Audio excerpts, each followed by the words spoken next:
Hey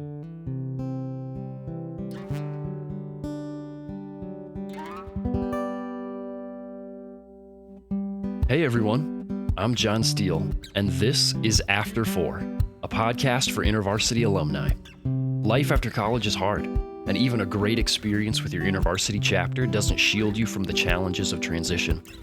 As we hear stories from real alumni learning how to make it in their post-InterVarsity reality, my hope is that this podcast will offer some encouragement, a few laughs, and even some hope for the future. This is After 4, and these are your stories. What's up, alumni? Welcome to After 4, the podcast that's just for you. I'm your host, John Steele, and it's great to be back with some new episodes after a short break. A special shout out to any brand new 2023 grads who are tuning in for the first time. Welcome to Life After Graduation, alumni. I'm glad you're joining us because we want to be available to you as you start this new season of life. One of the ways we're planning to do that is with this new series that we're kicking off today called Finding Your Footing, Navigating the Post-Graduation Transition. In the coming episodes, we're going to be talking about all kinds of skills and mindsets to help with this new season of life, from living with roommates to using InterVarsity experience as a resume builder, from clarifying your calling to identifying a healthy church, and even more than that. All topics to help you get started with firmer footing after graduation. But first, we're going meta. We're not just talking about the skills to help with transition. We're going to talk about transition itself. What is transition? What does it look like? How do I navigate it? For the next two episodes, we're joined by InterVarsity alumna Shiau, who works with teams who are experiencing transitions in leadership. She's learned a really helpful framework that she's going to share with us to help us navigate our own seasons of transition. We'll start with that conversation today and wrap it up in our next episode. So let's get to know Kathy and start getting familiar with some helpful practices for understanding and dealing with transition. This one's for you, alumni. Well, hello, Kathy. Welcome to the podcast. Thank you. Thanks for having me. Oh, I'm so glad that we get to talk about this. We get to spend some time talking about transition. This podcast is really so much of what we talk about is about transition, kind of big picture, but we're going to get meta. We're going to talk about the topic. So I'm looking forward to being able to talk together and hopefully share some useful information around transition and working through transition. But before we do that, Kathy, would you just help us get to know you a little bit? Who are you? What are the things that you enjoy doing? Tell us about your family, your work, whatever it might be. Help us get to know Kathy a bit today. Yeah, sure. So my name is Kathy Shiau. I work with InterVarsity on staff. My current role with the ministry is I'm part of this small national team called Inter Ministries. It's always very hard to describe what we do, but essentially when there are managers who take their sabbaticals and things like that, our small team gets sent out to fill those gaps. So I'm working with different staff teams every 6 months. And Wow. It's really fun. It is a job with lots of transitions, for sure. For myself personally, and then helping the people I'm leading also go through transitions. I am married to Dan, and my husband is also on staff with InterVarsity. We've got two boys who are 10 and 8, and we live in the Chicago area in Illinois. Okay, that's really great. Very helpful to get to start to paint a picture of who it is that we're talking with here. And it's nice to know that you have some ongoing professional experiences with transition. So you have lived this yourself and with other people as they've known transition. And so I'm excited to talk about this before I get us too far ahead of ourselves here. Kathy, you've been connected to InterVarsity. You work with InterVarsity, but you've been connected with InterVarsity for a while now. You are an alumna. Would you tell us just a little bit about your sort of beginnings with InterVarsity as a student? Yeah, totally. So I did not grow up with a faith background. And when I went to college, I did not go to college seeking God, but it became abundantly clear that God was seeking me out. Wow. And so through the community of believers at the Asian InterVarsity chapter at the University of Michigan, I came to faith fall of my freshman year. Wow. And then I spent the next 4 years of college, both really growing as a follower of Christ, but also growing in my leadership as well. Yeah, so that It started pretty early on. I think it was 2 months into college. And then after that, I actually interned on staff for 2 years and left InterVarsity completely. I just thought that was a fun little stint and went off to grad school, but then eventually found my way back on staff. And here I am. Yes. Wow. That's so fantastic. Going into college, not even looking for God. And then 2 months later, you've had this serious conversion experience that sets you on a totally different life trajectory than you ever would have expected, which, as we're thinking about the ideas of transition, like that gives me a lot of hope for, this move into a totally new space. And then God just captures your life in that space and sets you on a path toward and with him and in community.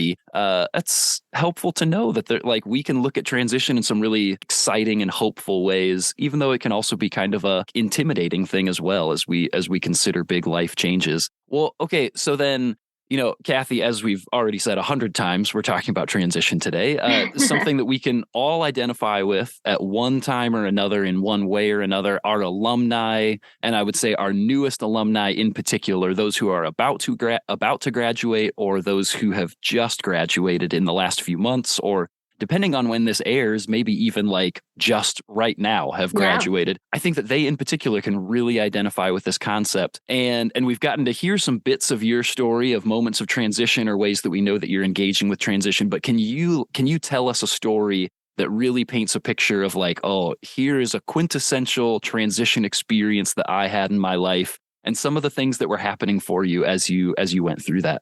Yeah, absolutely. It's funny, just sharing my story of going to college and conversion story, that didn't stand out to me as a big transition story. And it's like a really positive one. So yeah, totally. Actually, I do think we tend to think of transition stories as like the negative or hard ones. So that's one of the ones that I will share. The one that I was thinking a lot about was it was around my dating relationship with my now husband. We met shortly after I graduated from college, and we did not live in the same city. And so our relationship had started out long distance. There's hard things about that, but we definitely both look back and we're like, oh, we're really grateful for that season, actually. Eventually, we got to a point in our relationship where we're like, okay, it makes sense to take the next step, which is to figure out, do we still like what we have if we live in the same location?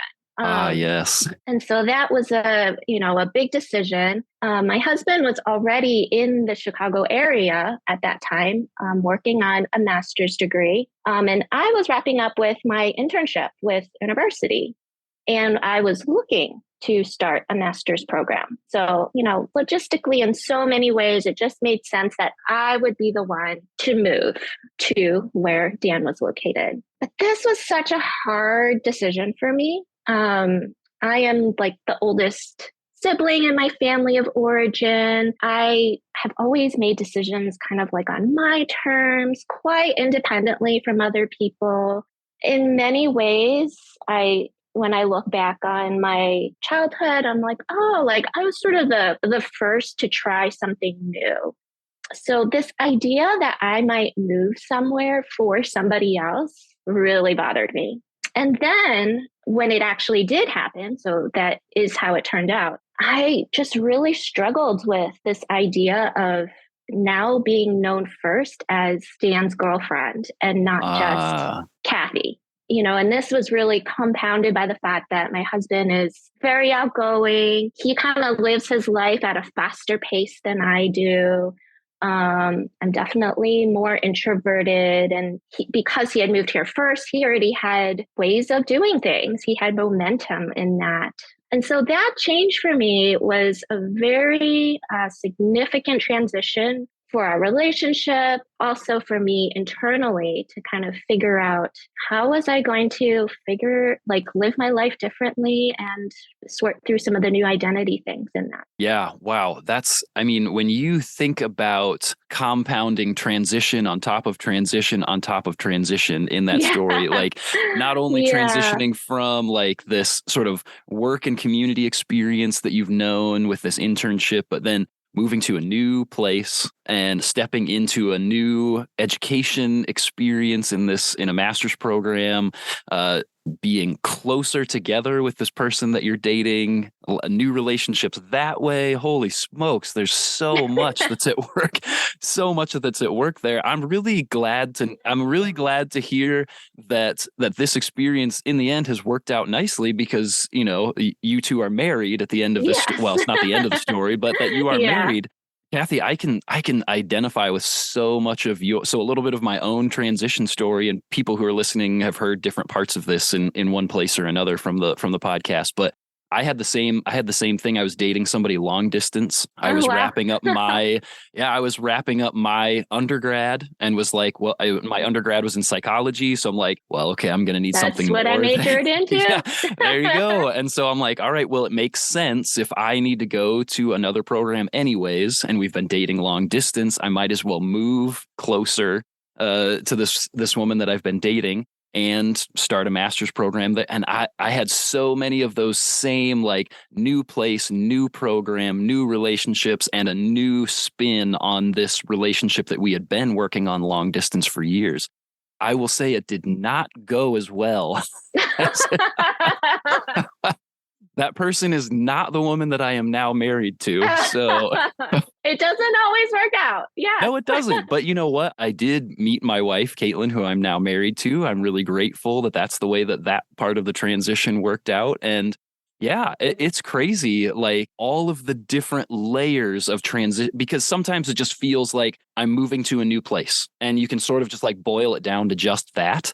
And then when you really look at it, you're like, no, you are transitioning relationally, professionally, communally. Like, there are so many different pieces here. And I think if you're not taking the time to kind of count the cost of that, you can be sort of blindsided by all of those different things. So your story sets us up so nicely, I think, because so many of our alumni are going to be experiencing at least one. It seems unlikely that it's just one, but multiple parts that they can identify with that story as they step into their own transitions here. So in addition to experiencing transition yourself, you've done some amount of studying and teaching around the concept of transition as well, and working right in the midst of it as well. But before we jump into anything too formal as far as frameworks and mindset changes, things like that, could you just clarify transition? What is it? What is it not? Just to make sure that we're all speaking the same language moving forward here. Yeah, no, that's really helpful. So I think the first thing I would say is that the content that I have studied and have taught on, it is based on research that a man named William Bridges has done. He's got several books that he's written. There's one called just Transitions. And so the definition, this is his definition. Okay. This is all the stuff we're going to talk about is his work. So the thing that actually when I first read his book, that really stood out to me. And it was one of those like aha moments, like, yes, this describes what we're talking about. So he talks about the difference actually between when you experience a change versus a transition. And he says that change is situational. It's like you graduate, you move, you start, or you end a relationship. Those are changes. They're events that happen. But the transition that's attached to it is more the process that each of us go through, where we have to internalize and come to terms with all the details about the new situation that the change brings about. So things related to our identity, or, well, I guess that's really the big key thing. It's what's happening inside of us and how we view ourselves now in light of that. Yeah, oh man. And this sort of touches on something we've already talked about how easy it is to think that transition is just this situational thing, that it's something that's actually like we will be different as a result of these things. And what does it look like for us to take stock of the ways that this is changing and shaping and molding me? And I'll say right along with that is, how is this changing the way that I'm interacting with Jesus as I'm processing through that needs to be something that's in there in the mix with us as we're contemplating changes and transition. Yeah. And I think to add to that too, it's just very personal and subjective. We can all find commonality in the types of changes that happen in our lives. Like even you and I sharing our stories, like, oh, we went through similar changes, but how we experienced them, how long it took for us to go through the transitions that were attached to that, man, that could look totally different between two people. How long it took, the impact, all of those things. Yeah. Yeah, it's not necessarily an A plus B equals C for each. It's not a one size fits all experience that you can put all of these like, oh yeah, all of these same factors. I identify with all of those exactly the same. And one person has a completely different experience than the other. And it sort of reminds me. So I'm also a musician. I enjoy watching these different things on YouTube where you'll have YouTube musicians that sort of like write the beginning piece of a piece of music. And then they send it off to some of their friends and they're like, okay, let's just see what my other musician friends will do with this. And the completely different pieces of music that come out of it, even though they started with the same thing. And it sort of feels like that of you can have the same input and have a totally different output depending on your experience. Yep. That's great. Kathy, you've mentioned William Bridges. Yes. Okay. So you've mentioned William Bridges and that there's sort of a framework that he's developed around the idea of transition. And that's kind of where we're going to hang the rest of our conversation is on this framework. Can you start to walk us through? I know that, there are books written on the topic. So we're going to be doing flybys here, but can you give us some ideas of the pieces of the framework? Things like, what are some markers of knowing which part of the framework you're in? What are some feelings that you might experience that will help you identify like, oh, okay, yeah, this is further confirming that I'm in this stage of transition.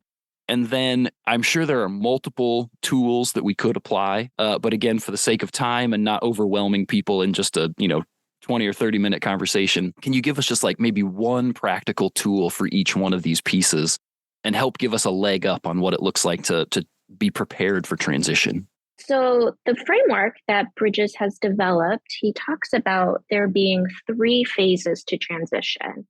And they are the letting go phase, the neutral zone phase, and then the new beginning phase.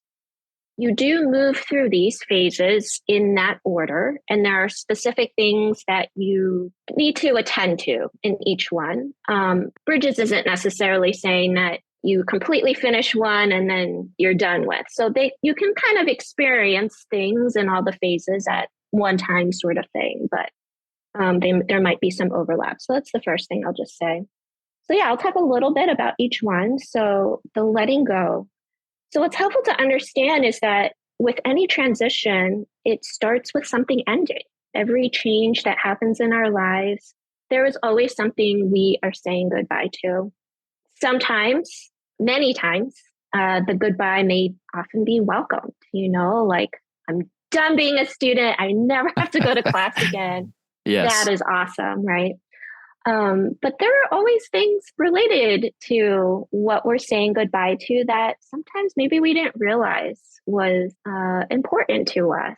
I can remember life as a student and, we had class schedules and times and places we had to be at certain things, tests and all that. But there was so much freedom too. And yeah, like you could explore so many things with activities and all those kinds of things. And sometimes we don't even know what we're saying goodbye to. And so it might not even hit us until we realize, oh, we don't have that anymore. So I would say the feeling that is attached to this phase is definitely the feeling of grief. And that might be hard for some of us even to recognize. I think in our Western cultural values, we don't necessarily hold that emotion with respect necessarily. We kind of avoid it or look down upon people who are in that emotional state. And so it's probably easy for us to feel unsettled and sad, angry, anxious, all those things, and not even know that what is really happening is that there's something that we are grieving. I think a very practical tool then is actually just to take stock of your emotions. And so, make it a point to journal and observe, like, what is different about my life? What are my feelings that are attached to it?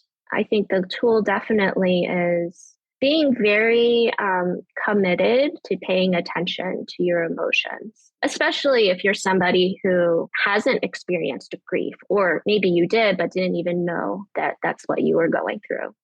Yeah, it feels like a place where, as we think about transitioning from being a part of this faith community on campus into this next phase where we're not sure about where our faith community is going to be. And like even some of the sort of the handholds that help us continue down the road of developing as a disciple of Jesus. And it's think about, are there useful spiritual practices that I should really be leaning into as I go through this? And so it feels like some of what you're talking about, it feels like, yes, like mindfulness and sort of stealing away for those quiet times of just thoughtfully like opening yourself up to the Lord and saying like, what's happening inside of me right now? Can you help me take stock of this?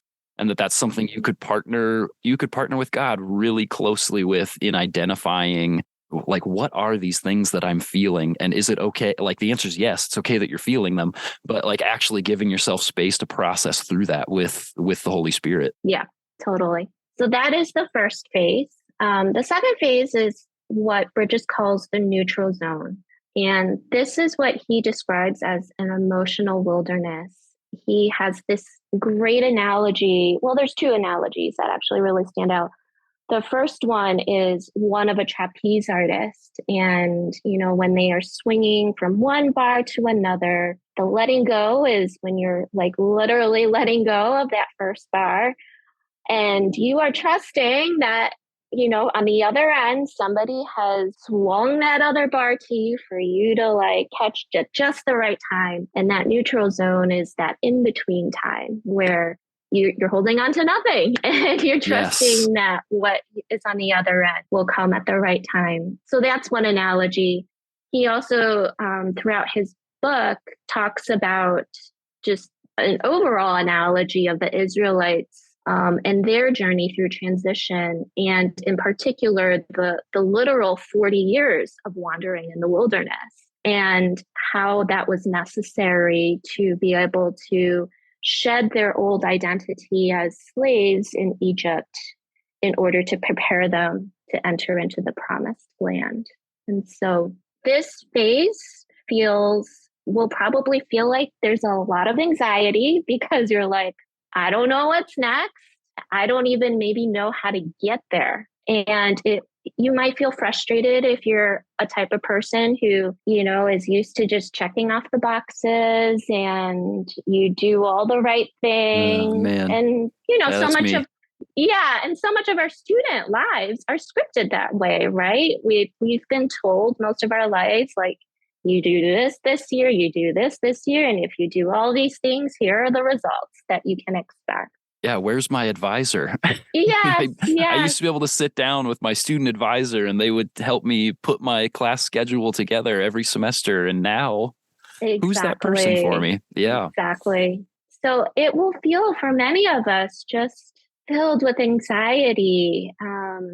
And what is really hard about this place, and this will kind of lend itself to the tip that I suggest, is that it's a necessary phase for us to go through, because if we don't stay in this phase, and if we don't stay in it long enough, not only do we just like compromise the whole process of transition for ourselves, but we actually also just miss out on creative ways forward. And so Bridges talks about how this is the phase where a lot of creativity can start to emerge. Interesting. And this can come in a number of ways. It might be like a new way of viewing ourselves, but it might even be something very tangible, like we discover new activities or hobbies or skills that in our previously very well scripted lives throughout college, we just didn't pay attention to, or we didn't have time to, whatever the reason might be.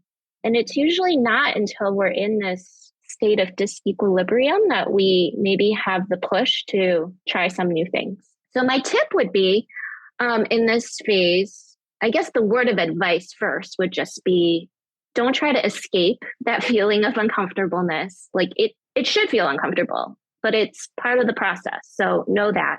And then I think my tip would be is really to make sure you are processing what you're going through with others and to get feedback in community from people who know you.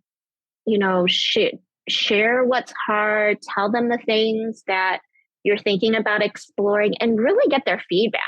And yeah, seek out that community so that when you are starting to feel anxious and you kind of just want to give up and will your way to the next thing, that you've got other people kind of cheering you on and helping to reflect back to you what they see. Okay, so many things to walk away with already, but I want to zoom in on one thread that I see so far. First of all, Kathy mentioned paying attention to emotions as a part of ending well, acknowledging and allowing yourself to feel what you feel, including uncomfortable things like mourning and grief. An important part of that process is being present and aware. Now, we haven't finished talking about the neutral zone, so there's more to learn here, but the second thing that's standing out to me is the importance of allowing ourselves the time and space to just live in the neutral zone. There's anxiety and uncertainty that comes with it, but it's also a place where, given the time, we start to come up with creative ways forward, as Kathy said. The thread that I'm seeing here so far is that in these first 2 stages of transition, there's a need to do the work of acknowledging. We are where we are, and we recognize and allow the emotional realities of those experiences. Kathy and I talked about this, but I'm wondering if we would do well to practice the discipline of mindfulness as we go through transition. It's a practice that I remember learning about in my psychology studies, and it's something we hear about as a spiritual discipline as well, especially when it comes to prayer rhythms. When we practice mindfulness, we slow down and give ourselves space to become aware of what's happening inside of us and around us. No judgment, no problem solving, just awareness. If it was a manuscript study, we'd be marking up the text with all the things that we're observing. No interpretation yet, just observation. And just like with any good manuscript study, doing the work and practicing the discipline of making thoughtful observations first, of being mindful of our emotions and our present realities, we better prepare ourselves for understanding context, drawing accurate conclusions, and taking strategic next steps of application. Alumni, as you begin this new phase, as you do the work of ending well, and as you start to experience that neutral zone of life after graduation, I hope you will give yourself the space to practice mindfulness with the Holy Spirit. Take stock, observe, and make room for understanding what's happening inside of you and around you, even when it's a slow process. 2 resources to help you with this. 1, if you haven't read After College by Erica Young Wrights, hop onto IVP's website and grab a copy. That whole book is fantastic, but Chapter 2 speaks about this exact framework that Kathy's leading us through. Get your copy and give it a read. And if you've already read it as a part of your senior programming, go back and read it again. You'll be so glad that you did.